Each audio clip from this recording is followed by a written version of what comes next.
हाय student, good morning. तर आज आपण दहावीचा मराठी कुमार भारती मराठी मीडियमचा कुमार भारती चा पहिली कविता तो म्हणजे जय जय हे भारत देशा. ही कविता आपण पाहणार आहोत. जय जय हे भारत देशा ह्याचे कवी आहेत मंगेश पाडगावकर. बघा, ह्या कविता फक्त आपल्याला समजण्यासाठी आहे. हे एक देशभक्ती स्फूर्तिगीत आहे. हे फक्त आपल्याला समजण्यासाठी आहे. ह्याचं काही स्वाध्याय दिलेला नाही. तुम्हाला ही कविता पाठ करायला पाहिजे आणि या गीताला तालसुरात म्हणून दाखवायचा, असा हा उपक्रम आहे. तुम्ही नक्की करा असं. तर बघा, सुरू करूया. जय जय हे भारत देशा. त्याचे कवी आहेत मंगेश पाडगावकर. 1929 मध्ये त्यांचा जन्म झाला होता आणि ते 2015पर्यंत त्यांची मृत्यू झाली होती. तर बघा, प्रतियश कवी, वृत्तबद्ध रचना, शब्द प्रभुत्व, गेयता ही त्यांच्या काव्यांची वैशिष्ट्ये आहे. त्यांचे धरा, नृत्य, जिप्सी, छोरी, उत्सव, विदूषक, सलाम, गझल, भटके पक्षी, बोलगाणी ही त्यांच्या कविता संग्रह आहेत. संत मीराबाई आणि संत कबीर आणि संत तुलसीदास यांच्या काव्याचे भावानुवाद मंगेश पाडगावकर यांनी केलेला आहे. बोरकरांची कविता व संहिता ही त्यांच्या महत्त्वपूर्ण संपादके आहेत. निंबुनीच्या झाडामागे लपलास का हा ललित लेख आहे. हा ललित निबंध संग्रह मंगेश पाडगावकर यांचा आहे. तुम्ही ऐकला असेल निंबोडीच्या झाडामागे लपलास का. तुम्हाला माहीत असेल, खूप चांगला आहे. भोलानाथ, बबलगम, चांदो मामा हे पण तुम्हाला माहीत आहे. हे कोणी लिहिलेले आहे? मंगेश पाडगावकर यांनी लिहिलेले. बालगीत संग्रह इत्यादी लेखन त्यांचे प्रसिद्ध आहे. वात्रटिका ही संग्रह त्यांच्या वाङ्मयीन व्यक्तिमत्त्वाचा आणखीन एक पैलू दाखवणार आहे. प्रस्तुत गीतात देशप्रेम आणि एकात्मता यांचा आविष्कार झालेला दिसतो. प्रस्तुत कविता ही देशभक्तीचीच आहे. चला तर मग बघूया कविता. बघा, पहिलं काय सांगितलं आहे? तू नव्या जगाची आशा, जय जय हे भारत देशा. कवी काय म्हणत आहेत? मंगेश पाडगावकर काय म्हणत आहेत इथं? बघा, आशा म्हणजे आकांक्षा किंवा अपेक्षा. जय जय हे भारत देशा. बघा, तू नव्या जगाची आशा, हे माझ्या प्रिय देश, तुझा जय जयकार असो. भारत देश काय आहे? नव्या जगाची आशा आहे आणि अशा भारत देशाचा जय जयकार असो. माझ्या प्रिय भारत देशा, तुझा जय जयकार असो. तू काय आहेस? नवीन जगाची आशा आहे. पुढची पंक्ती बघूया. तपोवनातून तुझ्या उजळली उपनिषदाची वाणी, मातीमधुनी तुझ्या जन्मला नररत्नाच्या खाणी. जय युगधौर्याच्या देशा, जय नवसूर्याच्या देशा, तू नव्या जगाशी आशा, जय जय हे भारत देशा. तपोवन म्हणजे जिथे असा ठिकाण जिथे तपस्या करतात, तपस्वी लोक तपस्या करतात, त्याला तपोवन म्हणतात. बघा, नररत्नाच्या म्हणजे वीर पुरुषांच्या, युगधौर्याच्या म्हणजे वीर पुरुषांचा देश. युगधौर्याचा देश म्हणजे वीर पुरुषांचा देश. नवसूर्याचा देश, जय जय नवसूर्याचा देशा, तू नव्या जगाची आशा, जय जय हे भारत देशा. तपोवनातून म्हणजे तपचर्यातून उपनिषदांतील तत्वज्ञानाची भाषा प्रकाशमय झाली. म्हणजे जे तपस्वी असतात त्यांच्या कष्टामुळे काय झाली? त्यांच्या तत्वज्ञानाची भाषा प्रकाशमय झाली. उजळली म्हणजे प्रकाशमय झाली. पुढे बघा. तुझ्या मातृभूमीत शूरवीर पुरुषांच्या खाणी जन्मल्या आहेत. इथं मातीमधून तुझ्या जन्मला नररत्नाच्या खाणी म्हणजे मातीमधुनी म्हणजे मातृभूमी. तुझ्या मातृभूमी शूरवीर पुरुषांच्या खाणी जन्मल्या आहेत. म्हणजे खूप चांगले पुरुष या मातीत जन्मल्या होत्या अशा कवी म्हणत आहेत. जय युग धैर्याच्या देशा. युगानुयुगे तू जगाला धैर्याची शिकवण दिले आहेस. असं म्हणलेलं आहे. तू नवीन सूर्याचा तेजस्वी देश आहे. म्हणजे तू नव्या जगाची आशा आहेस. तू नवीन जगाची प्रेरणा आहेस. तुझा जय जयकार असो. जय जय हे भारत देशा. चला पुढची पंक्ती बघूया. पुढची पंक्ती काय म्हणून दिलेली आहे. बळापुढे व छळापुढे नच इथे वाकल्या माना. अन्यायाला भरे कापरे भगोनी शूर अभिमान. जय आत्मशक्तीच्या देशा. जय त्याग भक्तीच्या देशा. तू नव्या जगाशी आशा. जय जय हे भारत देशा. म्हणजे बघा, बलापुढे आणि छळापुढे. छळ म्हणजे जुलूम जबरदस्ती. वाकल्या माना म्हणजे वाकल्या माना.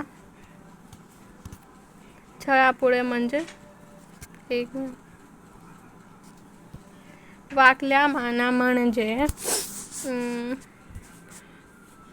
हार मानणे. मान वाकणे म्हणजे हार मानणे. अन्यायाला भरे कापणे बघून शूर अभिमान. जय आत्मशक्तीच्या देशा. आत्मशक्ती म्हणजे मनाची शक्ती. आत्मशक्ती म्हणजे मनाची शक्ती.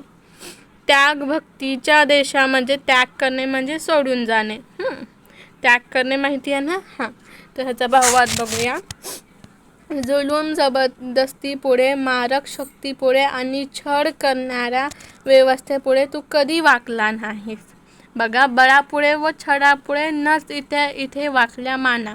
म्हणजे भारत देशामध्ये जुलूम जबरदस्तीपुढे, मारक शक्तीपुढे आणि छळ करणाऱ्या व्यवस्थेपुढे तू कधी वाकला नाहीस. शरण आला नाहीस म्हणजे हार मानला नाहीस. तुझा शूर पराक्रमी स्वाभिमान पाहून अन्यायाला भीतीचे कापरे वाटते. असं म्हणजे किती पण बळ झालं, किती पण छळ झालं, पण कुणी पण वाकलं नाही, कुणी पण हार मानलं नाही. अशा शूरवीरांना बघून कोण अन्यायाला भीती वाटत आहे असे कवी म्हणत आहे. जय आत्मशक्तीच्या देशा. हे आत्मबळाच्या देशा. आत्मबळाच्या देशा. आत्मशक्ती म्हणजे मनाची शक्ती. जय त्याग भक्तीच्या देशा. हे आत्मबळाच्या देशा. हे त्यागाच्या आणि भक्तीच्या देशा. तुझा विजय असो. तुझा जय जयकार असो. तुझा जय जयकार असो. तू नवीन जगाची आशा. ही पण पंक्ती झाली. आता पुढे जाऊया. बघा, श्रमातून पिकलेली शेते पहा डोलती धुंड. घामाच्या थेंबातून साडे हृदयातील आनंद. जय हरित क्रांतीच्या देशा. जय विश्व शांतीच्या देशा. तू नव्या जगाची आशा. जय जय हे भारत देशा. डोलती म्हणजे आनंदाने डोलणे. घामाच्या थेंबातून साडे. हरित क्रांती म्हणजे काय. हरित क्रांती म्हणजे अन्नधान्य चांगल्या पिकवण्यासाठी एक क्रांती करण्यात आली होती. त्याला हरित क्रांती म्हणतात. तुम्ही नक्की हरित क्रांतीच्या बाबतीत माहिती घ्या. जय विश्व शांतीच्या देशा. तू नव्या जगाची आशा. जय जय भारत देशा. चला त्याचा भावार्थ बघूया. श्रमातून पिकलेली शेते पहा डोलती धुंड. घाम गाळून कष्ट करून पिकलेली शेती आनंदाने बेहोश होऊन डोलत आहे. म्हणजे आपण जे घाम वाढतो म्हणजे श्रम करतो ते कष्ट करून आपण जे शेती पिकवली ते आनंदाने बेहोश होऊन कशी डोलत आहे. घामाच्या थेंबातून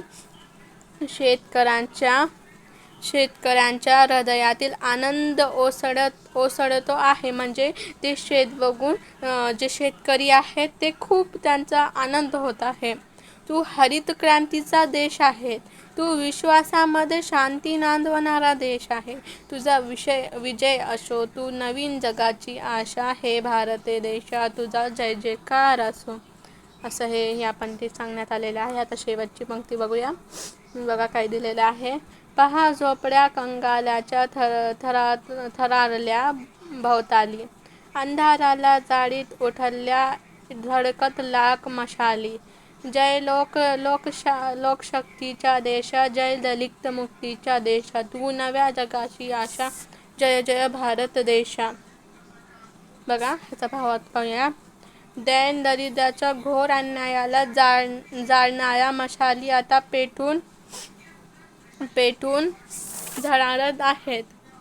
म्हणजे आता जे पण दरिद्र होते, ज्याचा घोर अन्याय आहे, त्याला ते अन्याय खतम करण्यासाठी मशाली पेटून झळकत आहे असे कवी सांगत आहेत. बघा त्यामुळे भोवती भुंके कंगाला झोपड्या आनंदाने राहत आहेत. त्यामुळे आपण अन्यायाविरुद्ध आवाज केला म्हणूनच ते झोपडी कसे आहे चांगले राहत आहे. जनतेची एकजूट असलेला हे लोकशक्तीचा देशा. लोकशक्तीचा म्हणजे सर्व लोकांची शक्तीचा. हे लोकशक्तीच्या देशा म्हणजे जनतेची एकजूट. लोकशक्ती म्हणजे जनतेची एकजूट असलेला हे भारत देश आहे. जय दलित मुक्तीच्या देशा, तुझा विजय असो. बघा सर्व शोषित पीडित जनांच्या मुक्तीचा तू आहेस. म्हणजे भारतात सर्वजण समान राहावं, कुणावर काही अन्याय होऊ नये, म्हणजे कुणी दलित राहू नये, दलित मुक्त व्हावं, कुणावर अन्याय व्हावं नाही असं सांगत आहेत. सर्व शोषित पीडित जनांच्या मुक्तीचा तू देश आहे, तू नव्या जगाची एकमेव आशा आहेस. हे भारत देशा तुझा बुलंद जय जयकार, तू नव्या जगाची आशा, जय जय हे भारत देशा. हे भारत देशा तुझा बुलंद जय जयकार आहे. अशा प्रकारे ही कविता होती. हे एक देशभक्तीवर स्फूर्तिगीत आहे. देशप्रेम व एकात्मता या उदात्त गुणांची प्रेरणा या गीतामधून ओजस्वी शब्दात व्यक्त झालेली आहे. अशी ही सुंदरशी कविता होती मंगेश बाळगावकर यांनी लिहिलेली जय जय भारत देशा. खूप चांगली अशी कविता होती, देशप्रेमाचे आहे. आणि ह्या कविताला तुम्ही तालसुरात म्हणा. प्रस्तुत गीत हे काव्यानंदासाठी घेतलेले असून ते विद्यार्थ्यांकडून तालसुरात म्हणून घ्यावे असं सांगण्यात आलेलं आहे. गीत पुष्पाच्या फुलोरा या संपत्ती पुस्तकातून. बघा स्टुडंट, आता ह्याच्यामध्ये काही क्वेश्चन नाही, पण कसे क्वेश्चन येऊ शकतात बघा. असे क्वेश्चन येऊ शकतात की जय जय हे भारत देशा ही कविता कोणत्या पुस्तकातून घेतलेली आहे. तर कोणत्या पुस्तकातून घेतलेली आहे. गीत पुष्पांच्या फुलोरा या संपादित पुस्तकातून ही जय जय भारत देशा ही कविता घेतलेली आहे. तुम्ही नक्की या कविताला तालसुरात म्हणा आणि ते विद्यार्थ्यांकडून तालसुरात म्हणून घ्या चांगल्या प्रकारे. अशा प्रकारे आपली कविता इथे संपत आहे. जय जय भारत देशा आपली पहिली कविता कंप्लीट झालेली आहे. आणि तुम्ही ह्याचं वाचन नक्की करा.